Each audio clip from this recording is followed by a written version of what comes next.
إلى أهلها. وقال جل وعلا: من يشفع شفاعة حسنة يكن له نصيب منها ومن يشفع شفاعة سيئة يكن له كفر منها وكان الله على كل شيء مقيتا.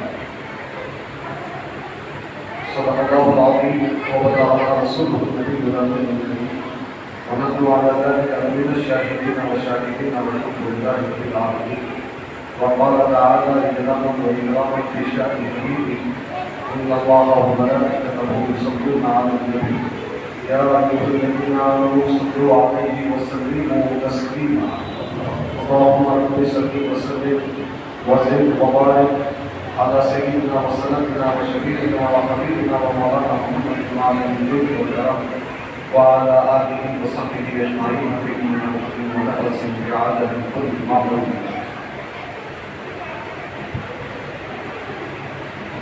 بے شک اللہ تبارک و تعالیٰ تمہیں حکم دیتا کہ تم امانتیں ان کے حقداروں تک پہنچاؤ. حاضرین محترم کے رہا ترجمہ اور سے ارشاد ربانی کا جس کی تلاوت سے میں نے اپنے آپ کو مشرف کیا. ایک اور آیت مبارکہ کی میں نے تلاوت کی، اس میں ارشاد ہو رہا کہ جو کوئی اچھی سفارش کرتا وہ اس کے لیے اس کا نصیب بن جاتی ہے، اس کا حصہ بن جاتی ہے، اس کا اسے فائدہ ملتا ہے.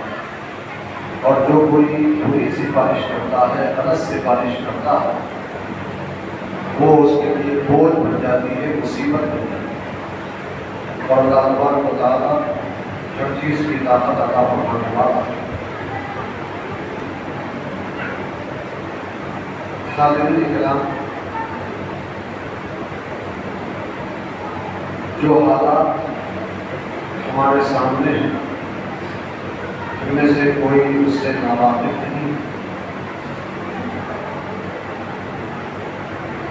علماء کرام فرماتے ہیں کہ انسان کم سے کم دو طرح کا ہوتا ہے.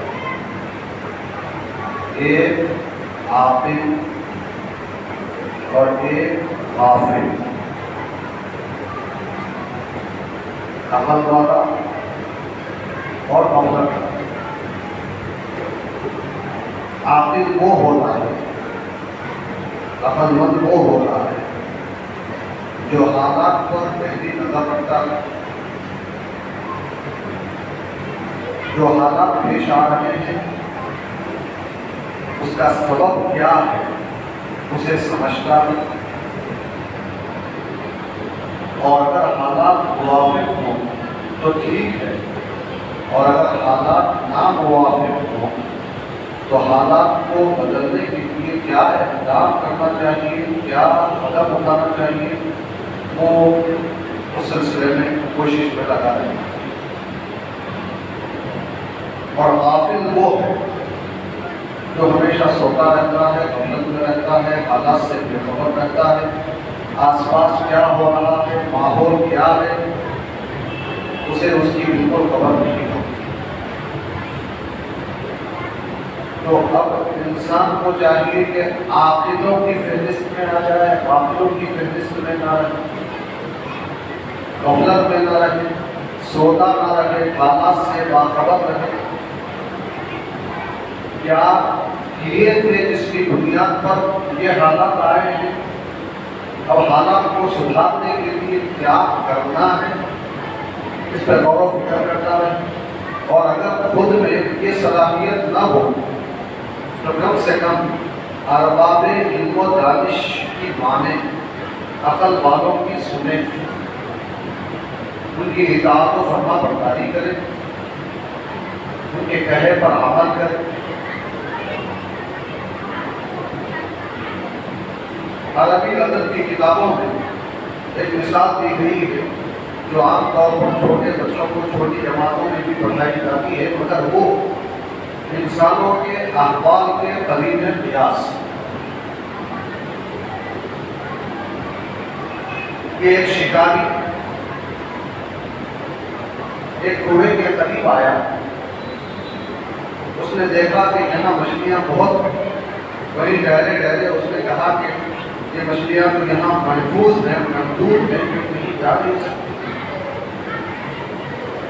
ہم کل آگے اس کا شکار کریں گے، آج آگے بڑھ کر ندی میں شکار کر لیتے ہیں۔ مچھلیوں نے یہ بات سن لی، اور مچھلیاں 3 قسم کی تھیں، ایک تو بڑی تیز و تباہ، عقل مند، ذہین، معاملہ فہم۔ شکاری کی اس بات کو سن کر ان لوگوں نے اپنے آپ کو بچانے کے لیے کوششیں شروع کر دی، گرتی پڑتی کنویں سے باہر نکلی اور بازو جو نہر جا رہی تھی اس میں کود کے چلی گئی اور اپنی جان کو بچائی۔ کچھ مچھلیاں ایسی تھیں جو زیادہ سمجھدار نہیں تھی، معاملہ فہم نہیں تھی، وہ ویسے ہی کنویں میں پڑی رہی۔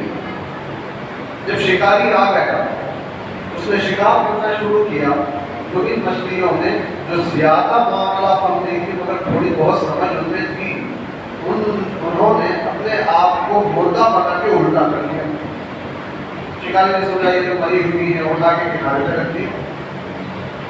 جیسے اس نے کنارے پہ رکھا، یہ چھلانگ لگا کے نہر میں کود گئی، چلی گئی، اپنے آپ کو بچا لی۔ اور جو مچھلیاں غافل تھیں وہ شکاری کے شکار میں آ گئی، جال میں پھنس گئی۔ تو بلا تجربہ اور کسی انسان کو بھی عقل مند ہو کر حالات کے آنے سے پہلے ان حالات کا تدارک کرنے کی کوشش کرنی چاہیے، اور اگر ایسا پہلے سے کوئی نہیں کرتا تو کم از کم اتنا تو ہونا چاہیے کہ عقل مندوں کی بات پر بھروسہ کر کے ان کے بتائی ہوئی تدبیروں پر عمل کر کے اپنے آپ کو بچا لے۔ غفلت میں پڑے رہے گا تو انسان نقصان اٹھائے گا۔ اب جو موجودہ حالات ہیں، اب بالکل الیکشن قریب ہے، ووٹنگ قریب ہے، اور کیا حالات اب تک ہو چکے، کیا حالات ہونے والے ہیں، ہر ذی شعور کو اس کا اندازہ ہے۔ جو لوگ علم و فہم نہیں رکھتے، معاملہ فہمی کی صلاحیت نہیں رکھتے، ان کو چاہیے کہ ان باتوں پر اعتبار کریں اور کوشش کریں کہ ان کے نقش قدم پر چلتے ہوئے آگے بڑھیں اور صحیح طور پر اپنا جو ووٹ ڈالنے کا حق ہے اس کو ادا کریں۔ اللہ تعالیٰ نے قرآن پاک میں فرمایا ان اللہ یأمرکم ان تؤدوا الامانات الی اہلہا، بے شک اللہ تعالیٰ تمہیں حکم دیتا ہے کہ تم امانتیں ان کے اہل تک پہنچاؤ، جو اس کی اہلیت رکھتے ہیں ان تک اپنی امانتوں کو پہنچا دو۔ تو یہ ووٹ بھی ایک شرعی امانت ہے، ایک دینی امانت ہے، ایک ملی امانت ہے۔ ہر ذی شعور مسلمان پر لازم ہے کہ وہ اپنے حق رائے دہی کا استعمال کرے اور پھر جو امیدوار اہل ہے، اس کا حقدار ہے، اسی کو وہ ووٹ دے۔ امانت ہے۔ اللہ نے کیا فرمایا؟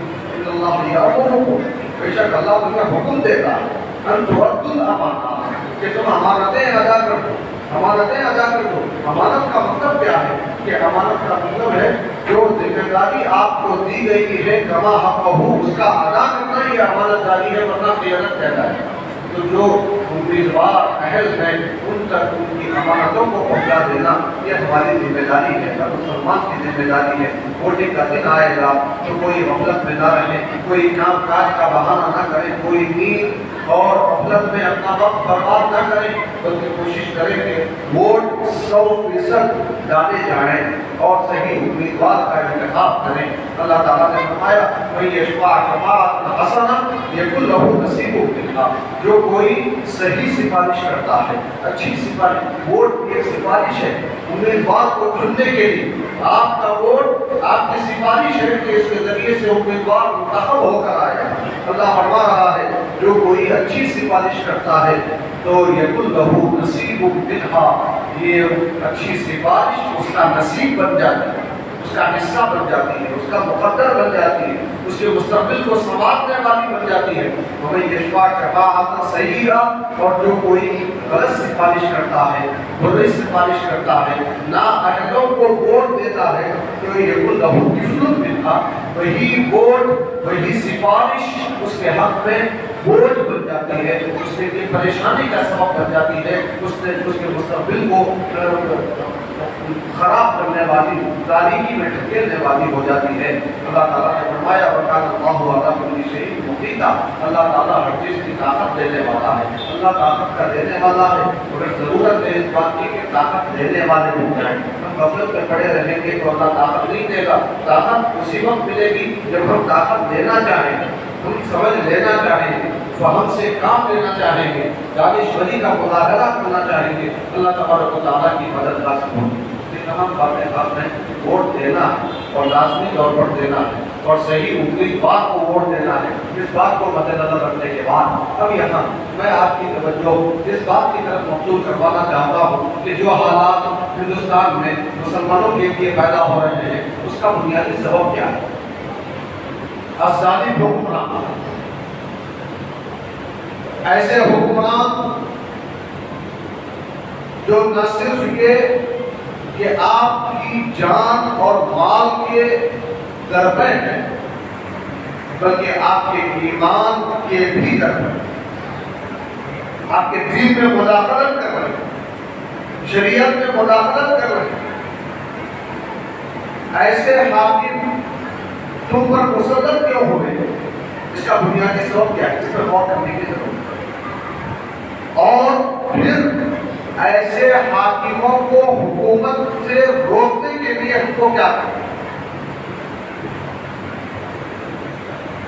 میں قرآن و حدیث کی روشنی میں ایک ذہن دے کر اپنی گفتگو کو سمیٹ لینا چاہتا ہوں۔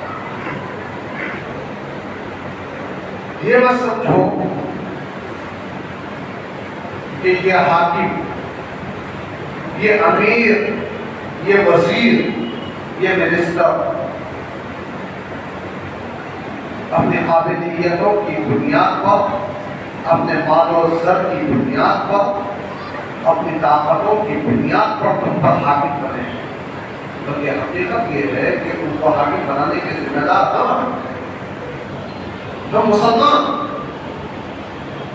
میں دینی نقطۂ نظر سے بات کر رہا ہوں، کسی سیاسی نقطۂ نظر سے بات نہیں کر رہا۔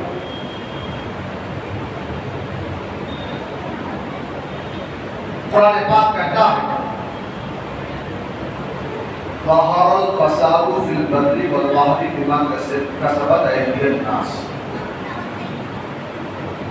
خشکی اور تری میں بگاڑ ظاہر ہو گئے، خرابی پیدا ہو گئی۔ کیوں پیدا ہو؟ اللہ فرمایا بِمَا كَسَبَتْ أَيْدِيَ النَّاسِ، کہ لوگوں کے ہاتھوں کا کیا تھا۔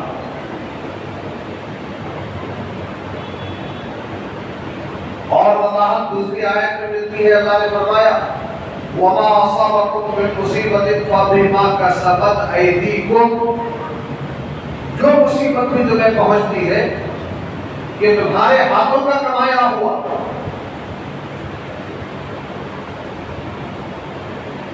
وَيَعْفُو عَن كَثِيرٍ، تمہاری کارستانیاں اور بھی بہت ساری ہیں۔ جو ظالم حاکم تم پر مسلط کیے جا رہے ہیں یہ تمہاری کارستانیوں کا سبب۔ اگر تمہاری پوری کارستانیوں کے سبب تم پر یہی دنیا میں عذاب بھیجنا ہوتا تو اللہ تعالیٰ اور بھی مصیبتیں نازل فرما دیتا۔ اللہ نے فرمایا وَيَعْفُو عَن كَثِيرٍ، اللہ بہت سارے تمہارے گناہوں کو معاف بھی کر دیتا۔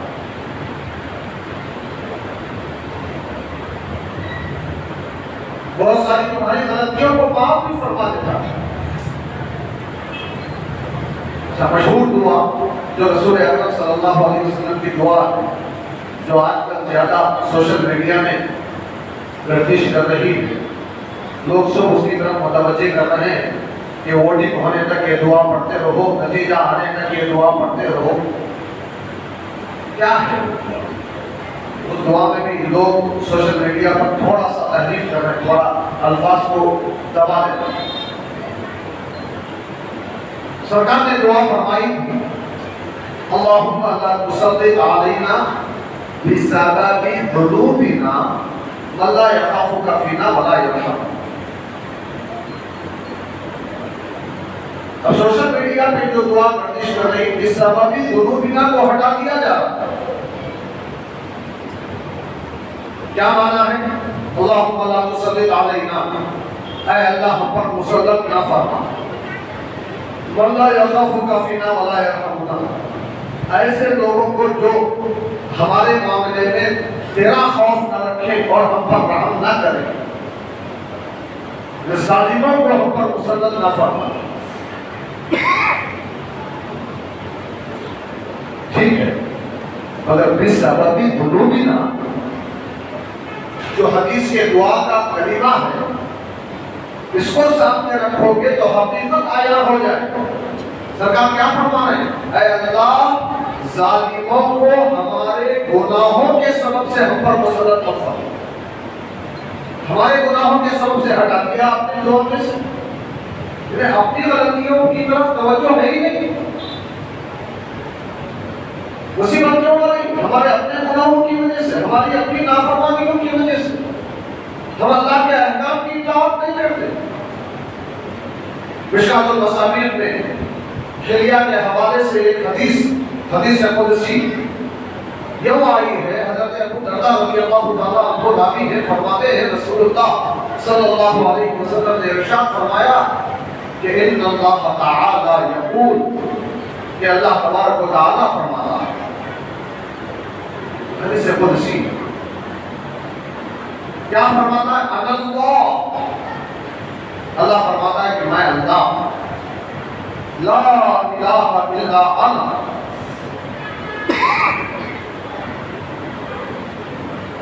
میرے سوا کوئی عبادت کے لائق ہے، انا مالک الملوک و ملک الملوک، بادشاہوں کا مالک بھی میں ہوں اور بادشاہوں کا بادشاہ بھی میں ہوں۔ قلوب الملوک بیدی،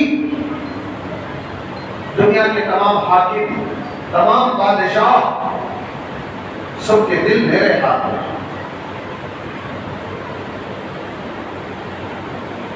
وَإِنَّ الْعِبَادَ إِذَا أَطَاعُونِي حَوَّلْتُ قُلُوبَ مُلُوكِهِمْ عَلَيْهِمْ بِالرَّحْمَةِ وَالرَّأْفَةِ، اور بندے جب میری اطاعت و فرما برداری کرتے ہیں، میری سنتے ہیں، میری مانتے ہیں، تو میں ان کے حکیموں، وزیروں، حاکموں، وزیروں، منسٹروں، بادشاہوں کے دلوں کو ان پر رحمت کرنے کے لیے پھیر دیتا ہوں، ان پر شفقت کرنے کے لیے پھیر دیتا ہوں۔ ان کے ساتھ حالانکہ بادشاہ ظالم ہوتا ہے، مگر اس کے باوجود جب بندہ اللہ کی اطاعت و فرما برداری کرتا ہے تو اللہ تعالیٰ اس ظالم بادشاہ کو بھی اس کے حق میں نرم کرتا ہے، اس پر شفقت کرنے والا ہوتا ہے۔ وَإِنَّ الْعِبَادَ إِذَا عَصَوْنِي، اللہ فرما رہا ہے، اور بے شک بندے جب میری نافرمانی کرتے ہیں، حَوَّلْتُ قُلُوبَهُمْ لِلصَّفْوَةِ وَالنِّقْمَةِ، میں نرم دل بادشاہوں کے دلوں کو بھی ان نافرمانوں کے لیے ناراضگی اور سختی کا سبب بنا دیتا ہوں۔ نتیجہ کیا ہوتا ہے؟ تو سرکار فرماتے ہیں فَسَامُوهُمْ بِسُوءِ الْعَذَابِ، یہ بادشاہ ان نافرمانوں پر، ان گناہگاروں پر، اللہ کی نافرمانی کرنے والوں پر مختلف قسم کی مصیبتیں نازل کرتے ہیں، ان کو پریشان کرتے ہیں، ان کے دین، ایمان، جان، عزت، آبرو، ہر ایک سے کھلواڑ۔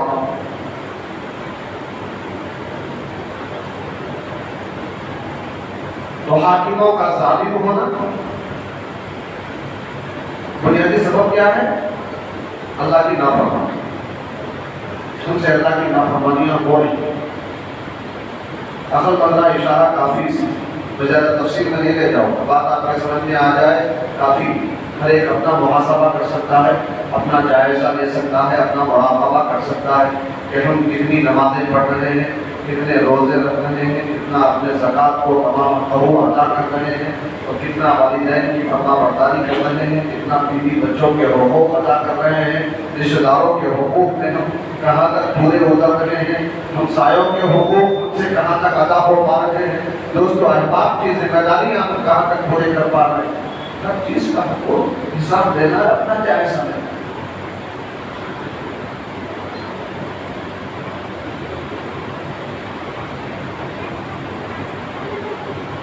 آج اگر کوئی آپ کے دین و ایمان پر، شریعت کے احکام پر حملہ کرتا ہے تو اس کو حملے کی دعوت دینے والے ہم ہیں، خدا کی نافرمانی کرتے ہیں۔ ہمیں خدا کی نافرمانی سے بات آنے کی ضرورت ہے، سنت نبوی پر عمل کرنے کی ضرورت ہے۔ کرنا کیا چاہیے؟ اسی حدیث قدسی میں اللہ نے فرمایا تم ٹھیک ہے، تم یہ چاہتے ہو کہ کوئی ظالم حاکم منتخب نہ ہو، اچھی حکومت آئے جو ہر ایک کا پاس و لحاظ رکھے، خیال رکھے، ہر ایک کی جان، مال، عزت، آبرو، دین، ایمان محفوظ رہے، تم کو کیا کرنا ہے؟ یہ برا ہے، یہ برا ہے، یہ برا ہے کہتے بیٹھنے سے مسئلے کا حل نہیں ہو۔ گرمی ہو رہی، بیٹھ کے گرمی شدید ہے، گرمی شدید ہے، گرمی شدید ہے، صبح سے شام تک رٹتے رہو، گرمی کم نہیں ہو۔ گرمی کو کم کرنے کے لیے کچھ اقدامات کرنے، جہاں ہوا چل رہی ہے اس کے نیچے جا کے بیٹھنا، تب کہیں جا کے گرمی دور ہوگی۔ پانی کے ذریعے سے ٹھنڈک حاصل کرنا ہوگا، تب کہیں جا کے گرمی دور ہوگی۔ کچھ محنت کرنا پڑے گا، تب جا کے تم کو راحت ملے گی۔ سردیوں میں صرف سردی سردی، جاڑا جاڑا، صبح سے شام تک پکارتے رہو، رات سے صبح تک پکارتے رہو، سردی کم نہیں ہوگی۔ سردی کو بڑھانے کے لیے کیا کرنا ہے اس طرف توجہ دیں۔ حاکم ظالم ہے، حاکم ظالم ہے، فلاں وزیر ظالم ہے، زندگی بھر رکھ کر لگاتے رہو، وہ ظالم حکمراں ہٹے گا نہیں، ظلم ختم ہوگا نہیں۔ کرنا کیا ہے؟ ظالم کو ہٹانے والے کی بارگاہ میں رجوع کرو، جو ظالم کو ہٹانے کی طاقت رکھتا ہے۔ تو اسی لیے اسی حدیث قدسی میں جہاں اللہ نے یہ فرمایا کہ بندے میری اطاعت کرتے ہیں تو میں حاکموں کے دلوں میں ان کے لیے نرمی محبت ڈال دیتا ہوں، اور جب لوگ میری نافرمانی کرتے ہیں تو میں حاکموں کے دلوں میں ان کے لیے سختیاں ڈال دیتا ہوں۔ وہیں اللہ تبارک و تعالیٰ نے فرمایا کہ فَلَا تُشْغِلُوا أَنفُسَكُمْ بِالدُّعَاءِ عَلَى الْمُلُوكِ، حاکموں، وزیروں، منسٹروں کے خلاف بددعا کرنے میں اپنے آپ کو مشغول مت رکھو۔ ان کو برا کہنے میں مشغول رہو گے تو اس سے ان کی برائی مٹے گی نہیں۔ پھر ان کی برائی کو دور کرنے کے لیے کیا کرنا ہے؟ تو اللہ نے فرمایا اَشْغِلُوا أَنفُسَكُمْ بِالذِّكْرِ وَالتَّضَرُّعِ، تم میرے ذکر میں اپنے آپ کو مشغول کرو، میری یاد میں اپنے آپ کو مشغول کرو، میرے احکام کی اطاعت و فرما برداری میں اپنے آپ کو مشغول کرو، میرے سامنے رونے گڑگڑانے میں اپنے آپ کو مشغول کرو، مجھ سے مانگو، مجھ سے دعا کرو۔ اکفیکم ملوککم، ہمارے بادشاہوں کے لیے میں کافی ہو جاؤں۔ اللہ فرماتا ہے جب اللہ کافی ہو جائے تو پھر کسی اور کی کیا ضرورت ہے؟